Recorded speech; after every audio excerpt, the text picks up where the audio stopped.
नमस्कार। कैसे हैं आप सभी लोग? सबसे पहले तो आप लोगों का सभी का बहुत बहुत शुक्रिया, बहुत बहुत धन्यवाद। आप लोगों ने इतना गर्मजोशी के साथ में स्वागत किया, इतना प्यार दिया, इतना सम्मान दिया, इतनी सारी धमाकेदार तालियां और गुलाब के फूल भी दिए। सभी चीज़ों के लिए बहुत बहुत धन्यवाद आपका।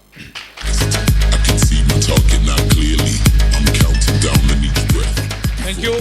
ऐसे कितने लोग हैं जो मेरे से पहली बार मिल रहे हैं, फर्स्ट टाइम? अच्छा, काफ़ी सारे लोग हैं। ठीक है सर, खड़े होके बता रहे हैं सर, समझ गया मैं। ठीक है, समझ गया मैं। चलिए जी। और ऐसे कितने लोग हैं जो पहले मिल चुके हैं?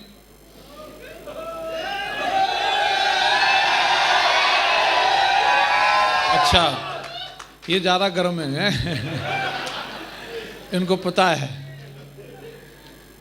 आधे आधे का हिसाब किताब, 50% मिल चुके हैं, 50% नहीं मिले। ठीक है जी।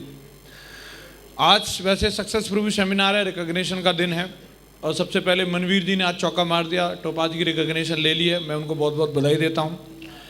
और बाकी की अभी और भी रिकॉग्निशन होने वाली हैं, पर्ल भी बनने वाले हैं, गोल्ड भी बनेंगे, सिल्वर स्टार भी बनेंगे, सिल्वर भी बनेंगे, और भी रिकॉग्निशन रहेंगी।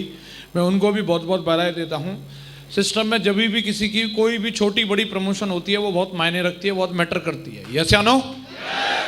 और जो लोग हर बार के प्रोग्राम में कोई ना कोई अपनी प्रमोशन डन कर लेते हैं, वो लोग बहुत कम समय में इस बिजनेस में डायमंड बन सकते हैं। यस या नो?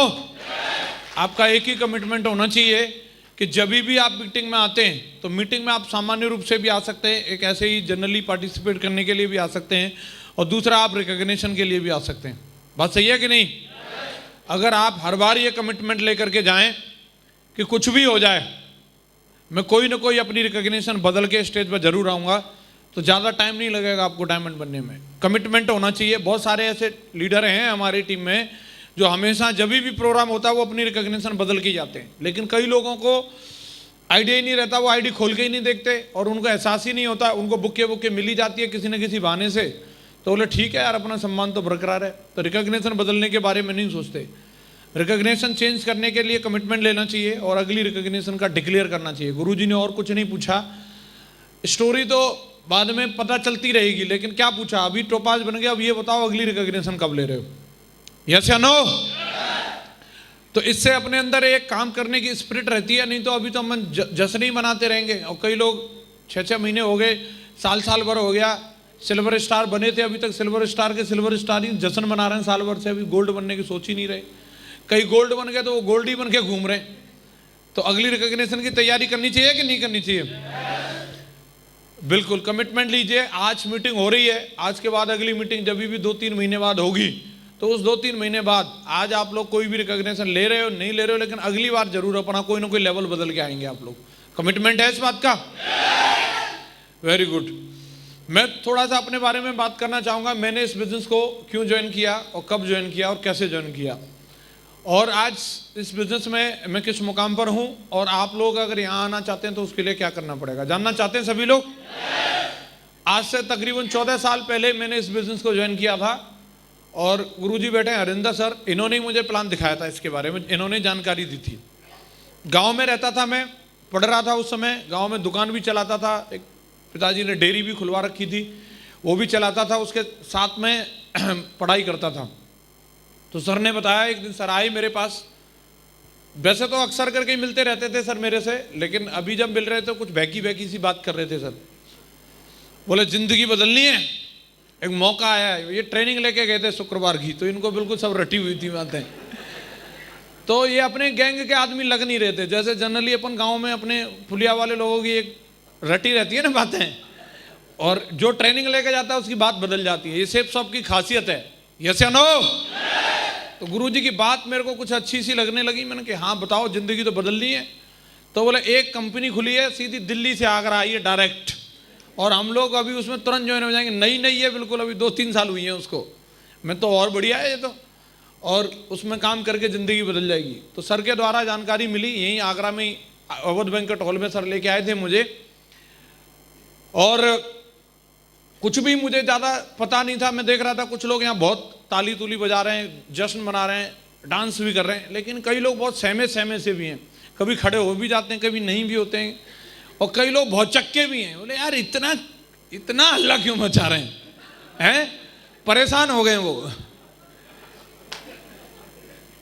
हाँ जी, तो मैं भी ऐसे अचंभे में ही था। मैं जब वहां पर पहुंचा, मुझे रोक लिया, मैं चप्पलों में था, मेरी शर्ट बाहर थी। बोले ऐसे एंट्री नहीं होती।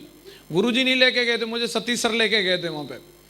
जैसे तैसे करके तो गेस्ट आता तो वहां से लौटा तो सकते नहीं थे, वो मुझे साइड में ले गए, बोला शर्ट अंदर कर ले, चप्पलों की मैं बता दूंगा उनको। तो मैंने शर्ट अंदर करके फिर गया। तब मुझे लगा यार हम तो ऐसे सोचते थे अपन तो बहुत बढ़िया जेंटलमैन है, लेकिन यहाँ आके पता चला चप्पलों में मीटिंग में एंट्री नहीं होती, शर्ट बाहर नहीं रखते। और जब मैं अंदर गया तो वहां बहुत एक्चुअली ये आया वाले थे, सब अंग्रेजी धुआंधार चल रही थी, और सारे ज्यादातर लोगों को मैं देख रहा था टाई वाई लगा करके सब सेट थे। समझ में तो मुझे कुछ नहीं आ रहा था वो क्या कह रहे हैं क्या नहीं कह रहे हैं, लेकिन इतना था वहां बीच बीच में ताली बजती थी, ब्राजील का म्यूजिक बजता था, हल्ला हो रहा था, जश्न तगड़ा था। और अपन बिल्कुल परेशान आत्माओं के बीच में रहते थे, एकदम दुखी लोग हैं, हर चीज से परेशान है वो, सरकार से परेशान हैं, हेलो, मम्मी पापा से परेशान, वो बीवी से परेशान।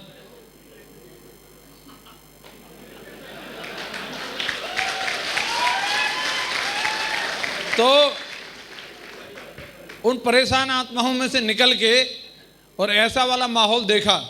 हाँ जी, तो पैसे पैसे की तो बात, खैर वो बात की, 17 साल का था मैं, तो इतनी ज़्यादा इन सब चीज़ों की समझ नहीं थी और न इतनी ज़्यादा ललक थी।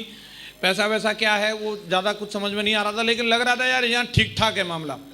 हाँ जी, सब बढ़िया है, सब जोश में, ऐसे ही अपने को रहना है। और मैंने अपना फॉर्म साइन अप कर दिया और मैंने काम की शुरुआत कर दी। और 1-2 बार ट्रेनिंग में आया और मैं लोगों को मिलने लगा, जब काम करने लगा, जब अपना काम है, जैसे आप सभी लोगों को मालूम है, हमें यहाँ पे कुछ न कुछ लोगों को ज्वाइन कराना होता है।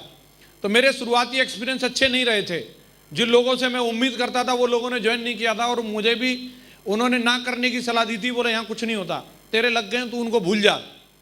और अगर वो लोग इतना कह के हमें भूल जाएं तो भी ठीक है, बाद में हमें मोटिवेट करते रहें तो ठीक है, लेकिन क्या रहता है ना, आप लोग जहां पे भी काम कर रहे हैं 2 तरीके का गैंग बन जाता है। हाँ जी, एक पॉजिटिव लोगों का गैंग बन जाता है जो इधर बैठा हुआ है, हाँ जी, और एक गैंग वहां पे भी बन जाता है जिन्होंने ज्वाइन नहीं किया होता है, नेगेटिव लोगों का। वो भी गैंग होता है कि नहीं होता? और उन्होंने कसम खाई होती है कि हमने तो किया नहीं बेटा, करने तुझे भी नहीं देंगे। होते हैं कि नहीं होते? हेलो, मैंने तो जस्ट जिंदगी की शुरुआत ही करी थी, मुझे नहीं पता था यार ऐसी क्या गलती कर दी। जब उन लोगों के बीच में रहते थे सब कुछ कंफर्टेबल है, सब बढ़िया है, सब बढ़िया से बात करते थे, लेकिन जैसे ही मैंने थोड़ी सी बड़ी बड़ी बात करना शुरू कर दिया, जैसे ही मैंने बोला मैं करोड़पति बनूंगा, जैसे ही बोला कि मैं विदेश जाऊंगा, उन लोगों को यह बात पचती नहीं थी। हेलो, पीठ पीछे भी बात करते थे, कई सामने से भी बात करते थे, कईयों को मेरी टाई लगाने पे ऑब्जेक्शन होता था।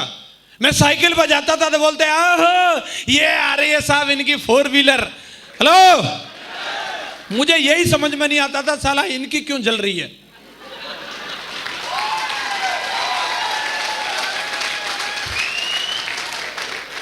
मतलब पता नहीं रहता।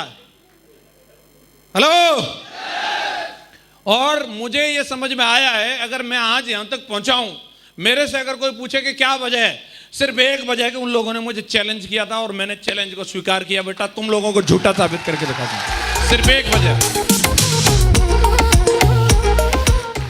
कौन आदमी कामयाब होता है कौन नहीं होता, अगर एक निचोड़ पे पहुंचूं, लंबी चौड़ी कहानी ना बता करके, सिर्फ एक बात है, ये जमाने में जिस इंसान ने कुछ बड़ा करने की ठानी है, लोगों ने उसे स्वीकार नहीं किया है।